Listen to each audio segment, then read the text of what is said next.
Hello YouTube family, Radhe Radhe. मैं अपने YouTube channel पे आप सभी का स्वागत करती हूँ। आप लोगों के बीच एक बहुत दर्दनाक जुतिया माई का सोहर लेके आई हूँ।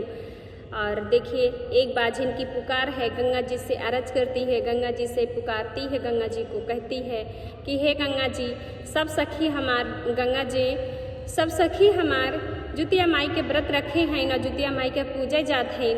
हमरे एक को बेटवा ना बाटे, अब हम कैसे पूजा जाई? हमें तो बाझिन के नाम से सब पुकारत हैं। अब तू ऐसन करा, एक गंगा लहर दे तू, हे गंगा माई, एक का लहर दे, हमारो में मौत हो जाए, हमार बाझिन का नाम छूट जाए। तो कैसे कहा थीन आप लोगन के गीत के माध्यम से सुनावत है। यदि अच्छा लगी तो चैनल का सब्सक्राइब करत जाए, लाइक और कमेंट करके जरूर बतावत जाए ये गीत आप लोगन के कैसन लगा। तो चला सुनावत है। गंगा किनारे एक बाझिन रोवे, जुतिया माई पुकाराई, जुतिया माई बोलावई हो। गंगा मैया दई देती एक लहरिया, डूबकी मारी जाइत, डूबकी मारी जाइती हो। गंगा मैया दई देती एक लहरिया, डूबकी मारी जाइत, डूबकी मारी जाइती हो। गंगा किनारे एक बाझिन रोए, जुतिया माई पुकाराई, जुतिया माई बोलावई हो।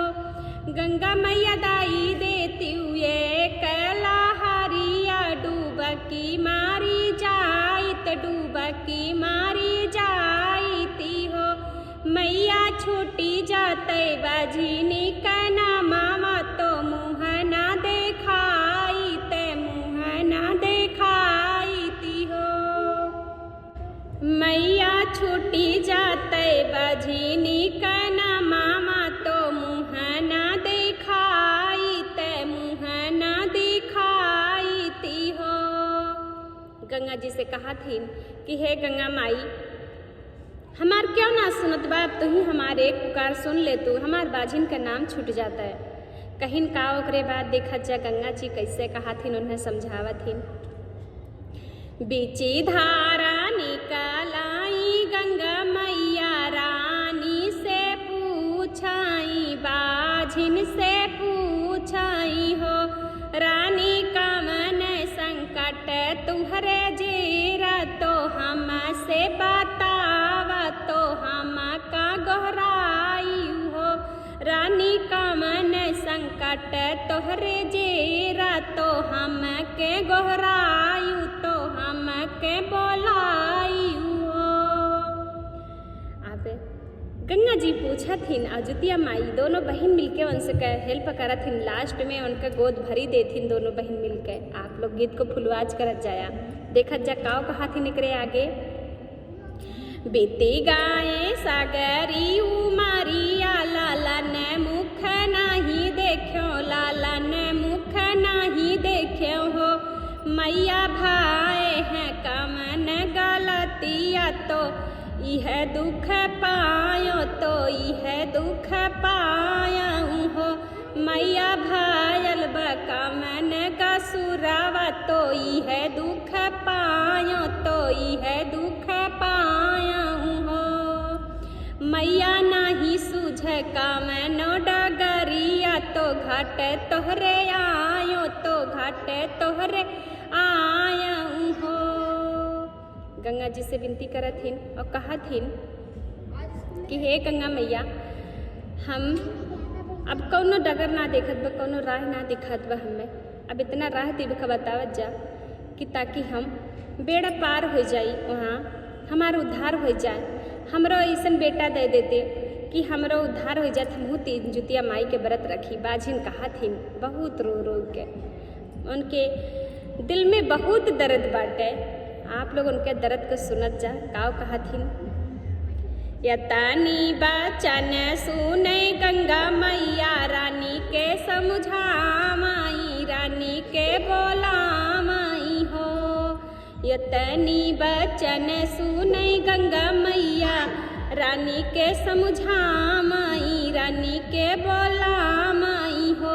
रानी आजू के दिन बड़ा पावन, बहुत सुहा रानिया जुक दिन बड़ा पावन बहुत सुहामन हो। रानी का रातु दूतिया बरातिया तो बहुत फलदायक हो। रानी का रातु जुतिया बरातिया तो बहुत फलदायक हो। उन्हें जुतिया माई और गंगा माई दोनों बहन मिलकर बाझिन के समझावे लग गई और बाझिन पूछे लग गई रोई रोई के। उन्हें दोनों बहन के चरण पकड़ लिहिन और कहा और जुतिया माई के गंगा माई से कहा लग गई रोई रोई के। देख जकाओ कहा थीन रोई रोई पूछे बाझिनिया बतावा मोरी मैया समझावा मोरी मैया नु हो। मैया कामन विधि पूजी हम बरातिया कैसे कर रही हो। मैया कामन विधि पूजी हम बरातिया तो कैसे कैसे रही हो।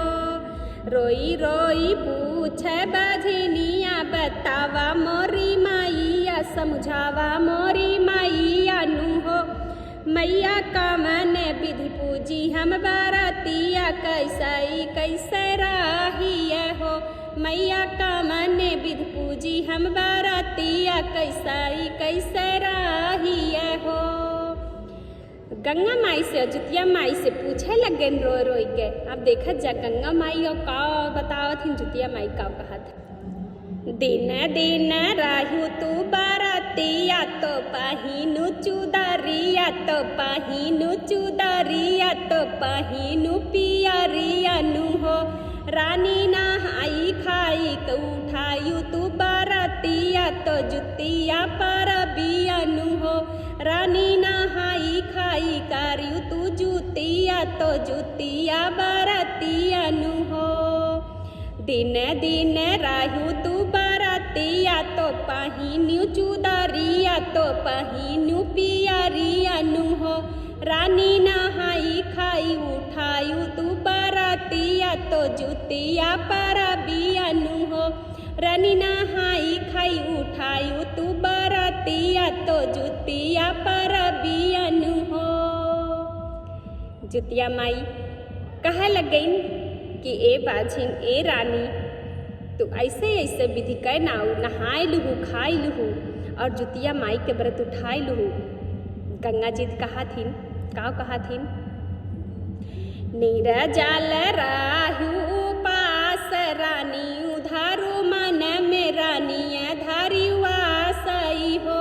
रानी के लावा के पतावा मगायु तो भगवा लगायु तो भगवा लगायु हो।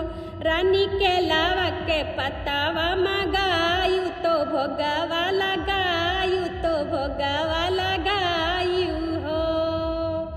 नीरजल राहु पास धारियु मन में आस धारियु मन में आसई हो।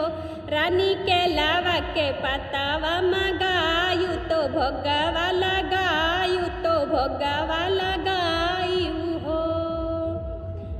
गंगा माई कहिन कि ये रानी ए बेटी तू केलक पत्ता मंगाई लिहू और निर्जल उपवास रहियू और मन में श्रद्धा रखियू। ओकरे बाद देखा काव कहा थीन रानी चिड़िया सियार के मनायु तो मैया गुन गायु तो मैया गुन गायु हो। रानी चिड़िया सियार के मनायु तो मैया गुड़ गायु तो मैया गुड़ी गायु हो। गंगा मैया कहिन कि जुतिया माई के पुकारू और पूरे दिन व्रत में रहू मन में श्रद्धा रखियू आस रखियू और जुतिया माई के गुड़गावत रहू और व्रत के पूरे दिन निर्जला उपवास करके उन्हें पूजे जायू। कैसे कहा थी न माही मामा हन जुतिया माई तो मनसा पुराई है तो कीरपा बरसाई है तो कीरपा बरसाई हाई हो। रानी गोदिया में खेली है लाला नामा बझिन नमवा छूटी है बझिन नमवा छूटी हाई हो। माही मामा हन जुतिया माईया तो मनसा पुराई है तो कीरपा बरसाई हाई खेली हैं लाला नावा बजी नैनमवा छूटी हैं बजी नैनमवा छूटी हाई हो। यह लिए जौन भी माताएं जुतिया माई के व्रत रखी हैं, यह गाना सुनने से सबके उद्धार हो जाए, सबके मनोकामना पूरा हो जाए। तो देखा गंगा माई का कहा थी नब भरा रहे पूरा परिवार तो अन धन सोना तो अन धन सोना माई हो। रानी का बहू न आई है विपतिया तो भरल रहे गोदिया तो भरल रहे गोदिया नु हो। रानी का बहू न आई है विपतिया तो भरल रहे गोदिया तो भरल रहे गोदिया नु हो। भरा रहे पूरा परिवार तो अन धन सोना तो अन धन घरवा नु हो। रानी का बहू न आई है विपतिया तो भरल रहे गोदिया तो भरल रहे गोदिया नु हो। रानी जुग जुग जिये तोर लाला नामाया मरे तोर सेनुरावाया मरे तोर सेनुरावा नु हो। रानी जुग जुग जिये तोर लाला नामा तो अमर सुहागवा तो अमर सुहागवा नु हो।